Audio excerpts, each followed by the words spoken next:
السلام علیکم ګرانو کتونکو، زه یم ستاسو خور او د پښتنو چینل کې تاسو ته هرکلی وایم. نن به ستاسو وړاندې زه یو ډېر مزیدار کباب تیاروم. دا کباب شامي کباب دی. شامي کباب کې چې کوم مین انګریډینټس استعمالیږي هغه زه تاسو ته وښیم. دې پریشر کوکر کې ما 1.5 کیلو غټه غوښه استعمال کړې ده. تاسو په دې کې نری غوښه یا د چرګ غوښه هم استعمالولی شئ. او بل د دې مین انګریډینټ چې کوم دی هغه د چڼو دال دی. چې تاسو 1 کیلو غوښه استعمالوئ نو هغې دپاره به 1 پیاله یا 1 پاو نه لږ شان لږ د چڼو دال استعمالوئ. دا ما په اوبو کې لکه لږ ساعت دپاره یخې دي چې نرم شي، بیا به یې موږ وروسته په دې کې اچوو. او غوښې سره ما تاسو ته کتی شي 100 دانې اوږه راخیستې ده او سور مرچکۍ مې هم راخیستی دی. وچ چې کوم وي شین هم پکې استعمالولی شئ. زردچوبه یا کورکمن پاوډر مې راخیستی دی او ګرمه مساله ثابته ټوله لکه زیره، تور مرچکۍ، لونګ او دارچینی، زیره، دا ټول چیزونه به لږ لږ په دې کې واچوئ اندازې سره. پیاز هم تاسو ته کتی شي، ما پیاز هم استعمال کړی دی. 2-3 ورکوټي سایز پیازانو تاسو 1-2 غټ استعمالولی شئ. او اوبه مې پکې اچولي دي. اوس به دې کې موږ لږ شان ماسته واچو او بې لیف چې کوم وي تیز پته هغه به هم په دې کې 1-2 دانې واچو. او بیا به موږ د دې سر بند کړو او دا به موږ یو سطله دومره به پخو چې لکه دا غوښه او هډوکي چې کوم دي دا لږ بیل بیل لاړ شي. نو زه دې کې ستاسو وړاندې ماسته اډ کوم. تاسو ورته ګورئ. مالګه مو هم پکې اچولې ده او اوس موږ د دې سر بند کړو او دا به موږ پوخ کړو. پریشر کوک به یې کړو. 1 چمچ، 2 چمچې، 3 چمچې او دا سلور غټې کشغې مې دې کې ماسته واچول. ګرانو کتونکو، تاسو ته ښکاري چې کوم شامي کباب دپاره غوښه، دال او مسالې کوم چیزونه یو ځای پریشر کوکر کې بند کړي وو نو هغه پاخه شول. دال مونږ حق ست نه واچولي، خو غوښه چې کله پوره پخه شوه بیا مونږ پریشر کوکر کلاو کړلو او دغه هم پکې واچول. هغه دال چې کوم مونږ اوبو کې ایښي وو 2-3 ګنټې اول نو هغه هم بیا پکې پاخه کړل. اوس تاسو ته دې کې دال بیخي ښکاري نه چې دې کې دال یا داسې څه شته. چې کوم داسې هډوکي مډوکي دي دا به دې موږ سایډ ته وباسو. غوښه ما چمچې او د کانټې مدد سره لکه داسې چې کومې تیکې وې هغې ټولې ماتې کړلې او دې کې چې کوم داسې پارټس تاسو ته ښکاري لکه دا مسلز والا او دا ادرک والا دغه او داسې نور چې څه هډوکي مډوکي موږ ته ښکاري هغه دې موږ ټول وباسو او دا به موږ ټول داسې ریشه کړو. او لونګ او تور مرچکۍ چې کوم داسې غټ ښکاري موږ ته هغه هم دې موږ سایډ ته کوو ځکه چې د هغې ارک خو زموږ د غوښې مکسچر کې مکس شوی دی نو بیا دا خوند نه کوي چې خولې کې راځي. لکه دا مرچکۍ دی سور دا به هم ترې وباسو. چې کوم میش شوي دي نو هغه خو میش شوي دي، هغه خبره ده. دا موږ ټول لکه داسې یو برابر داسې میده کوو او بیا به یې دې نه موږ کباب جوړو. دې کې به یو څو شیزونه نور هم اچو، هغه به موږ تاسو ته ښایو. نو موږ سره اوسېږئ چې زه دا مکسچر ښې طریقې سره تیار کړم نو بیا زه تاسو ته لږ ساعت اول راځم. موږ دا داسې ګراینډر کې واچو او لږ ساعت لا به دا موږ ګرایند کړو چې دا پاوډر جوړ شي. تاسو بیسن هم پکې اچولی شئ، خو بیسن چې کوم دی هغه کچه وي او زموږ کیما او دا نور چیزونه چې کوم دي مکسچر دا ټول پخه شوي دي ښې طریقې سره. نو دا به موږ بره نه بس لږ شان دا کباب فرای کوو. او که ستاسو بیسن کچه وي نو بیا کیدی شي چې د دې ذایقه هم خرابه شي او ستاسو خېټه هم خرابه شي ورسره. په دې وجه باندې موږ دا نینې راخیستې دي او که دې سره د دې چې کوم دا بره تور رنګ کې کور وي نو هغه دې وي خیر دی، هغه هېڅ فرق نه اچوي. نو دا به زه اوس ګرایند کړم بیا تاسو ته ښایم. تاسو ته کتی شي دې کې ما شنه دنیا او شنه پودینه دا مې دواړه پکې واچول او اوس به دې کې یو مرچکۍ چې کوم ما ورکوټې چاپ کړی دی هغه به هم دې کې زه واچوم. که تاسو مرچکي زیات استعمال نه کوئ نو خیر دی دا پکې ما اچوئ ځکه چې دې کې موږ تور مرچ او سور مرچ وچ چې کوم یې هغه موږ اچولی دی خو که ستاسو خپله خوښه ده که اچول غواړئ نو واچوئ او یو بل شی اوس ډېر ضروري دی دا تاسو ته کتی شي دا ټوسټډ دغه دی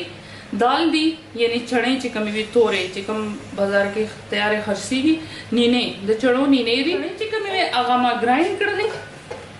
او تاسو ته کتی شي دا بالکل فاین پاوډر نه دی لږ داسې دانې دانې دي لکه لږ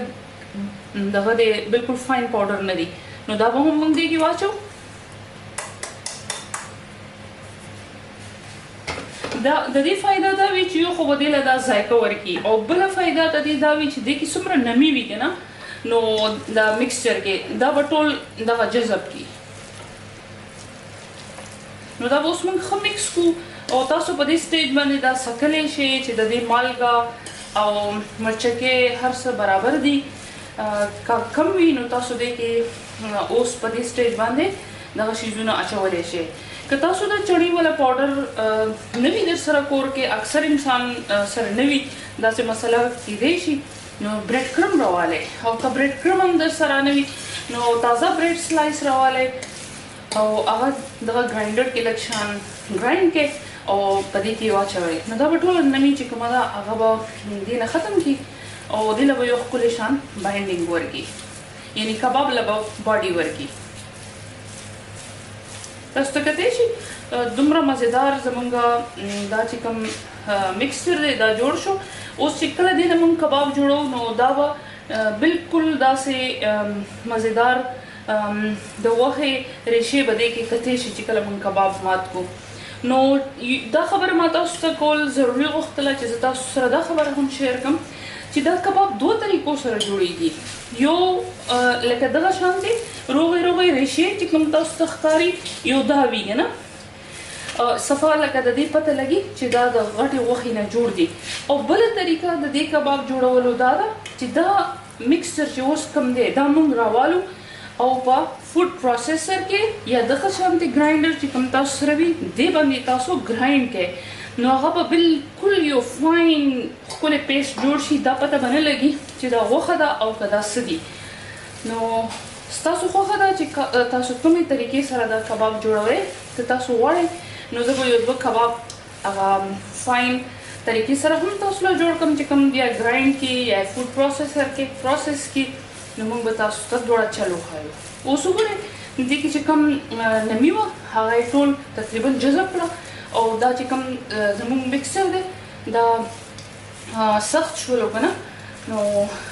اوس دې نه کباب ډېر په اسانه باندې جوړېږي اکثر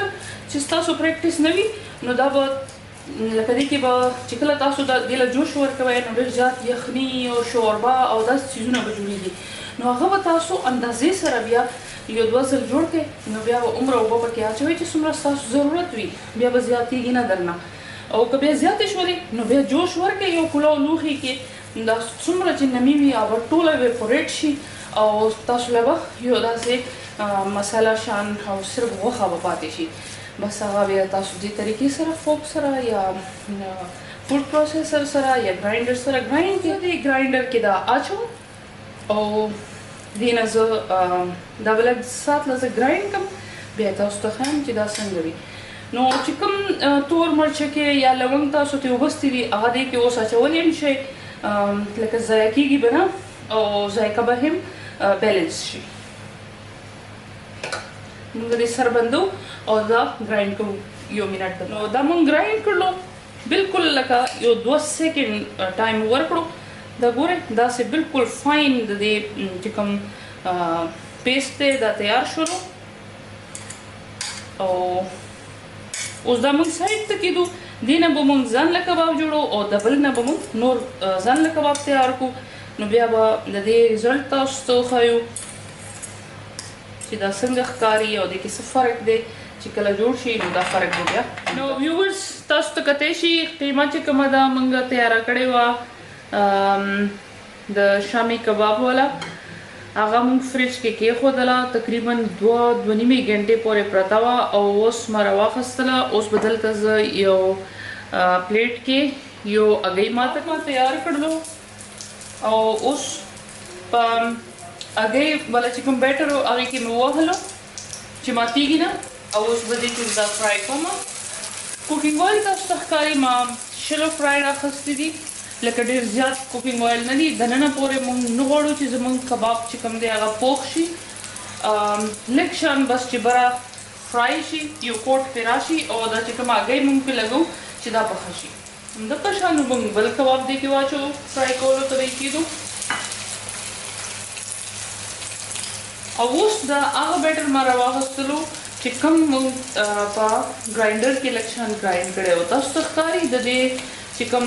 دغه دی څومره میده شان جوړ شوی دی.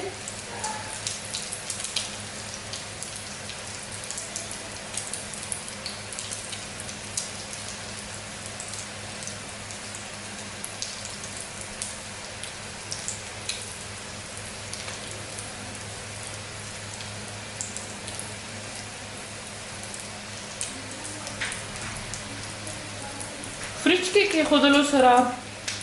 کباب مکسچر ښه کلک شولو او اوس دې نه ښه په مزه مزه باندې موږ کباب تیارولی شو.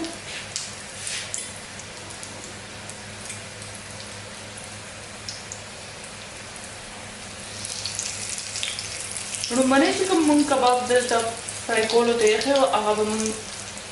فلپ کړو ځکه چې هغه پوخ شو.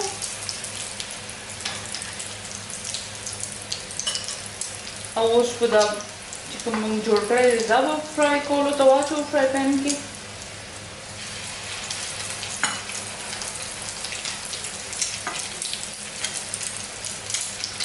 که تاسو غواړئ چې خپل کباب فریزر کې کېږدئ بل ساعت کې استعمالولو دپاره لکه 2-3 ورځې پسې استعمالوئ، ستاسو کور کې پارټي وي یا ماشومانو له لنچ باکس کې ورکوئ نو بیا دا دغه شان تیار کې کباب په انډې والا بیټر چې کوم دی دې کې داسې ډوب کې او بیا یې فریز کې کنټینر کې کېښودلی شئ، ټایټ یې بند کې یا پلاستیک لفافې کې بندولی شئ.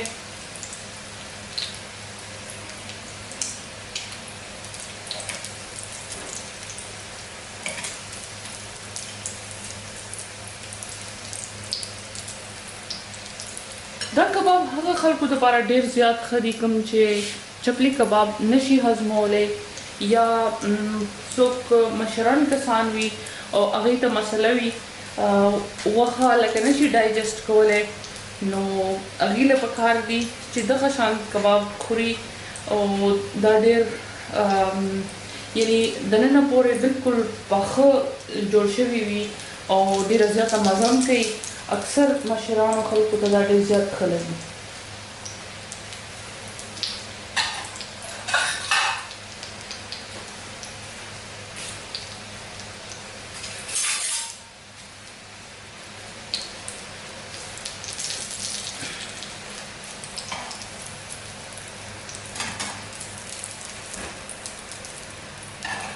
دا 2 کباب تیار دي.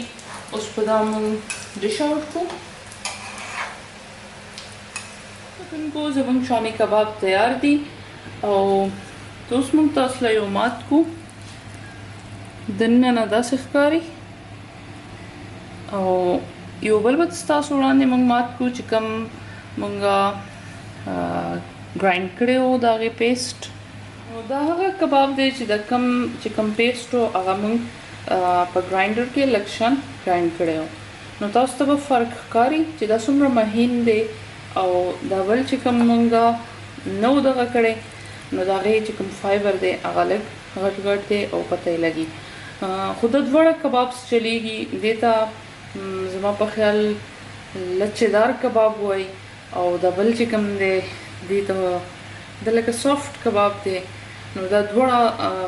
بیسیکلی خو شامي کباب دی. نو زه هیله ساتم چې ستاسو به زما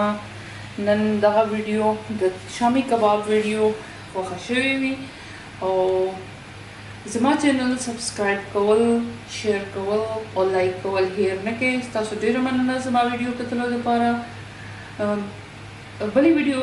پورې الله په امان او خپل ډیر زیات خیال ساتئ